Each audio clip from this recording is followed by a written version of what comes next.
Hello दोस्तों, apex English classes में आपका स्वागत है। मेरे साथ है शकुंतला। ठीक है, इनका जो है नंबर अगर इंग्लिश की बात करें तो ऑब्जेक्टिव में 50 सही है और सब्जेक्टिव में देखिए नंबर कितना ज़्यादा काट लिया हुआ है, 34 मार्क्स ही है। कुल मिला के 84 है। जब ये पढ़ती थी तो ये टॉपर लिस्ट में हमेशा रहती थी, मतलब ऊपर से एकदम, मतलब शुरू से निरंतर रहती थी। लेकिन अब नंबर कट गया तो कट गया, अब इसमें कोई उपाय नहीं है। हालांकि चैलेंज करना है क्या? यस सर, 100% करना है। बोल रहे थे कि सर इंग्लिश में तो जरूर करेंगे, हमको इतना नहीं आना चाहिए। ठीक है, मार्क्स जो आए लेकिन आगे की रणनीति क्या होनी चाहिए, ठीक है, ये मायने रखता है। ठीक है, तो अंग्रेजी जो है आप एप्लीकेशन पे टेस्ट उस देते थे? यस सर, रोज देते थे। तो कितना मिनट लगता था एक टेस्ट देने कभी कभी तो 1 मिनट या ज्यादा से ज्यादा 2 मिनट। में? 2 मिनट में दोस्तों एप्लीकेशन पे टेस्ट अवेलेबल है। 2 मिनट में एक चैप्टर का टेस्ट आप दे सकते हैं। ठीक है, और वो भी अब फ्री ही है। ठीक है, उसका पैसा वैसा लगता नहीं है। तुम फ्री वाला टेस्ट देते कि एप्लीकेशन पे कोर्स खरीदी? कोर्स खरीदे थे। कितना में? 79। 79 के 74? वही। 74। हाँ, तो 400 प्लस वाले का सिर्फ था, वैसा नहीं। 400 प्लस नंबर 10th में है। हाँ, नहीं तो 299 रुपया है। चलिए, आप इंग्लिश की तैयारी कैसे की थी से बताइए। इंग्लिश में शुरू शुरू से ही पढ़ती थी। रोज जो आप पढ़ाते थे उसका घर जाके मैं फिर से पढ़ती थी। और टेस्ट भी देती थी, और जो टेस्ट होता था उसका एनालिसिस भी करती थी। मतलब सब्जेक्टिव की तैयारी मतलब किस प्रकार से मतलब करते थे? सब्जेक्टिव की तैयारी तो अच्छे से ही करते थे। आप पढ़ाते थे तो ऐसा लगता था कि सब याद ही हो गया। तो इस और याद हो गया और पढ़ते थे। ठीक है। टेस्ट जो है ऐसे कि कितना मदद करता है, जैसे मान के चलिए किसी राइटर का जन्म तिथि है या मृत्यु डेट, मतलब डेट डेट है, किसी राइटर के पिता का नाम है या कहाँ जन्म लिया था, ये सब एप्लीकेशन से मुझे लगता है कि टेस्ट देने से ज़्यादा मतलब रिकॉल होते रहता है, रिवीजन यस सर, वो तो होता ही रहता है, लेकिन जब आप पढ़ाते थे उसी समय याद हो जाता था कि पढ़ाते हाँ। थे उसी समय याद हो जाता यस सर। है। और सिर्फ इंग्लिश का देते थे कि हिंदी का भी? नहीं, हिंदी का भी देते थे और शुरू से ही देते थे। शुरू से ही देते थे। चलिए, अब जो है ये सबको बताइए कि घर पे कितने घंटे, फुल मार्क्स आपका कितना है? 433। 433, बहुत अच्छा नंबर है। ठीक है, साइंस में 400 प्लस करना ही अपने आप में एक चुनौती होता है। अब 433 बेहतरीन मार्क्स है, उसमें कोई शक नहीं है। घर पे कितना घंटा पढ़ती? शुरू से तो उतना नहीं था, लेकिन लास्ट में फिर ज्यादा हो गया, 8 से 9। 8 से 9 घंटा। और इंग्लिश का कितना मतलब टाइम देती? इंग्लिश 1 से 2 घंटा। 1 से 2 घंटा। हिंदी पर? हिंदी भी उतना ही लगभग। 1 से 2 घंटा हिंदी पर भी। हाँ, एक एक एक घंटा दे लीजिएगा तो यो काम चल जाएगा। बेचारा गरीब सब्जेक्ट है ना, लेकिन वो भी 1 घंटा भी लोग जो है उस पर फोकस नहीं करना चाहते हैं। ठीक है, और टॉपर बनने के लिए या अच्छा मार्क्स गेन करने के लिए पांचों सब्जेक्ट आपका तैयारी होना चाहिए। किसी एक सब्जेक्ट या 3 सब्जेक्ट से काम नहीं चलने वाला है। ठीक है, जो विद्यार्थी 2026 में अपियर होने वाले एग्जामिनेशन में, उसके लिए क्या संदेश?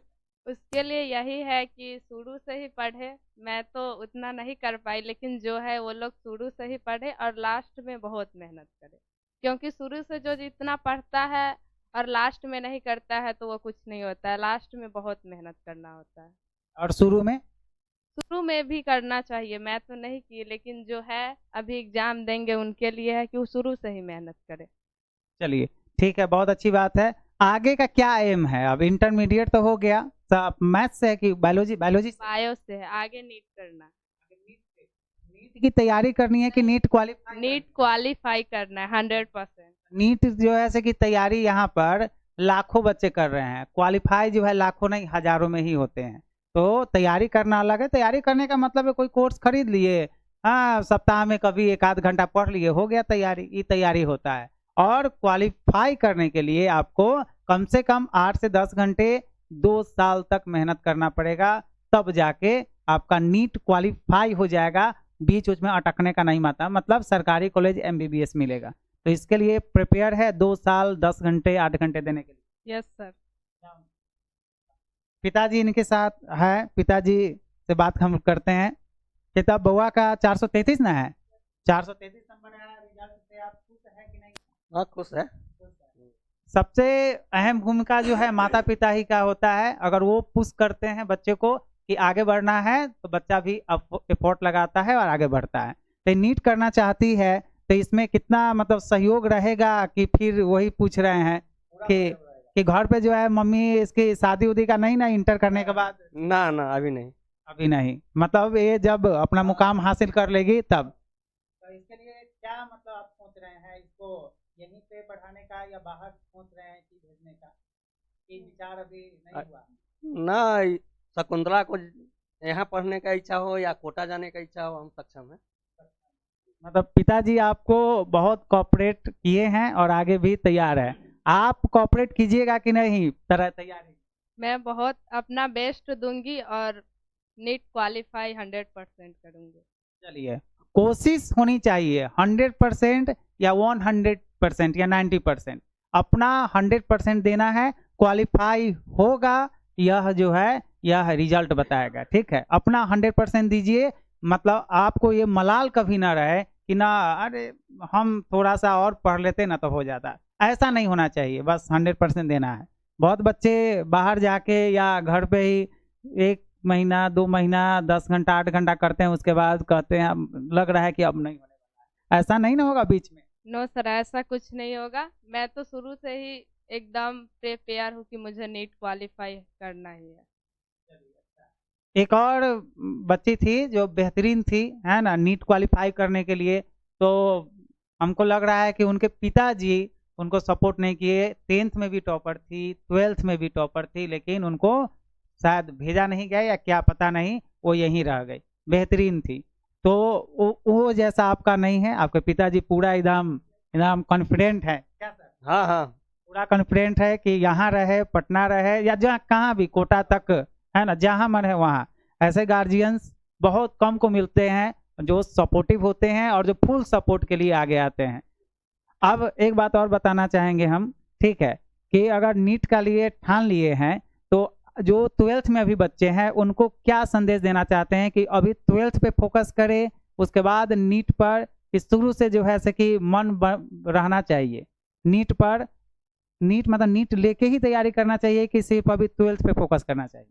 अभी तो फिलहाल 12th पे करना चाहिए, क्योंकि अगर हम नीट लेके करते हैं तो इससे मेरे 12th के रिजल्ट में फर्क आ सकता है। इसीलिए अभी तो फिलहाल 12th में अपना बेस्ट देना चाहिए। नीट तो है ही, इसके बाद नीट का तैयारी करना चाहिए। जब हम 12th में अच्छे से करते हैं तो नीट तो हो ही जाएगा। 12th का सिलेबस नीट के सिलेबस से कोई बाहर नहीं है। ये नहीं है कि 12th अगर बेसिक है तो यही बेसिक नीट में भी आपको पढ़ना पड़ेगा। कहने का इन द सेंस है कि बहुत सारे बच्चे होते हैं, हमने बात किया है कि 12th का तैयारी नहीं करते हैं, शुरू से नीट की तैयारी कर रहे हैं। 12th का मार्क्स एकदम कम आ जाता है तो नीट उट भूल ही जाता है। लोग कहता है अब क्या, अब नहीं होगा, कॉन्फिडेंस खत्म हो जाता है। इसलिए पहले 12th पे फोकस कीजिए, ठीक है। और 12th अगर बेहतरीन होगा तो नीट जो है भी बेहतरीन होगा ही, क्योंकि नीट में अटेम्प्ट का टेंशन नहीं है कि 21 साल 2 साल आपको वक्त दिया जाएगा। बेहतरीन है, ठीक है। आपके लिए कह रहे हैं स्पेशली कि उस पर कोई पाबंदी नहीं होता। इसमें 2 साल की पाबंदी थी कि 2 साल में ही एग्जाम देना है, उसकी पाबंदी नहीं होती है ना, कि इस साल निकाले तो निकाले नहीं तो बाहर, ऐसा नहीं होता है, ठीक है। तो उसके लिए पूरा फोकस रहिए, ठीक है। आप जिस एम को पाने के लिए, है ना, कोशिश कर रहे हैं या कीजिएगा, वो आपको मिले। हमारी शुभकामनाएं आपके साथ है और आपके पिताजी जो है हम आपके साथ हाँ हैं, ठीक है। तो और बच्चों के गार्जियंस को कुछ कहना चाहते हैं तो कहीं और सब, मतलब कुछ बच्चे जो होते हैं वो बहुत ही टैलेंटेड होते हैं और उनके गार्जियन भी, है ना, सक्षम होते हैं, लेकिन बेटी को कहते हैं कि दूर आप कथी शादी ब्याह कर दे छी। मतलब गार्जियन को क्या संदेश देना चाहेंगे? मेरे माध्यम से तो होना चाहिए कि गार्जियन को पूरा सपोर्ट करना चाहिए। गार्जियन को पूरा सपोर्ट करना चाहिए, लड़का हो या लड़की भेद नहीं ना? ना लड़का लड़की में कोई भेद नहीं। तो आप लोग भी, है ना, गार्जियन अगर कोई सपोर्ट ना करे तो इनकी बात सुना दीजिएगा कि यहाँ लड़की ही है और ये सारे जो है जो भी हो करने के लिए तैयार है। बहुत बहुत कॉन्ग्रेचुलेशंस, है ना, 12th की सफलता के लिए। Thank you sir. और हम चाहेंगे कि इसी प्रकार से आप 1 साल 1.5 साल 2 साल, है ना, में नीट कंप्लीट करके आए और फिर हम आपसे बात करें, ठीक है। Thank you. यस सर, आएंगे। कोशिश रहेगी ना? Yes sir. बस कोशिश करते रहना है, आगे क्या होगा देखा जाएगा, ठीक है। अब एक बार और कह दीजिए कि छोटा बच्चा सबको खूब मन लगा के पढ़िए, रील्स उल्स देखना है कि नहीं, मोबाइल चलाना है कि नहीं, ये सब कुछ पर। मोबाइल तो मैं अपनी बात बता रही हूँ। मैं तो सिर्फ मोबाइल सिर्फ पढ़ने के लिए यूज करती थी, चाहे रात को लाइव क्लास होता था 9 बजे से एपेक्स इंग्लिश क्लासेस पे, और टेस्ट देने के लिए, ऐसे मैं मोबाइल का यूज नहीं करती।